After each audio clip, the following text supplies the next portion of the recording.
শেখ হাসিনার রায় ঘিরে ট্রাইব্যুনালের ৩ বিচারক এবং প্রসিকিউটরদের হত্যার হুমকির ঘটনায় ৪ জনকে শনাক্ত করেছে প্রসিকিউশনের বিশেষ তদন্ত কর্মকর্তা।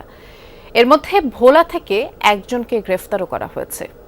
এদিকে আশুলিয়া মামলার রাজসাক্ষীকে জেরা করাকে কেন্দ্র করে আসামি পক্ষ ও প্রসিকিউশনের মধ্যে বাকবিতণ্ডা হয়েছে। শুধুমাত্র সিটি ব্যাংকে অ্যাকাউন্ট থাকলেই করতে পারবেন গুগল পে। তাই অ্যাকাউন্ট খুলুন আজই। শেখ হাসিনার মামলার রায়ের আগের দিন থেকেই ট্রাইব্যুনালের ৩ বিচারক, চিফ প্রসিকিউটর সহ সংশ্লিষ্টদের কাছে হুমকি আসছিল। রায়ের পর এ বিষয়ে চিফ প্রসিকিউটর জানান, ভারতীয় মোবাইল নম্বর ব্যবহার করে প্রাণনাশের হুমকি দেওয়া হয়। আমাদের সকল বিজ্ঞ প্রসিকিউটরগণের নাম্বারে বিদেশ থেকে অধিকাংশই ভারতীয় নাম্বার থেকে তাদেরকে টেলিফোনে কল করা হয়েছে, তাদের নানান ধরনের গালাগালি, অশ্লীল কথাবার্তা বলা হয়েছে, গালাগালি করা হয়েছে।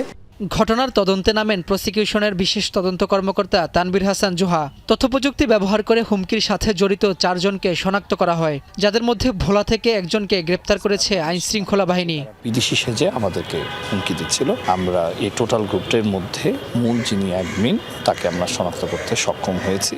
তিনি আরও জানান, হুমকির সাথে জড়িত বেশ কিছু ফেসবুক পেজ ও ব্যক্তিকেও শনাক্ত করে আইনের আওতায় আনার চেষ্টা চলছে। এখন আমরা দেখতে পেরেছি 4টা যে মূল আইডি, তার ভিতরে 2টা আইডি তার ডিভাইস থেকে আমরা পেয়েছি। অনেক রিমোট এলাকা থেকে তারা চালাচ্ছিল, নদী অঞ্চল থেকে, এবং তারা খুব কনফিডেন্স ছিল, দৃঢ় বিশ্বাস ছিল তাদেরকে আসলে শনাক্ত করা যাবে না। এদিকে আশুলিয়ায় 6 জনকে পোড়ানোর মামলায় রাজসাক্ষী আফজালুলের জেরাকে কেন্দ্র করে ট্রাইব্যুনালে আসামিপক্ষ ও প্রসিকিউশনের মধ্যে বাকবিতণ্ড হয়েছে। উত্তপ্ত বাক্য বিনিময়ের সময় বিচার কাজ বন্ধ ছিল প্রায় 1 ঘণ্টা।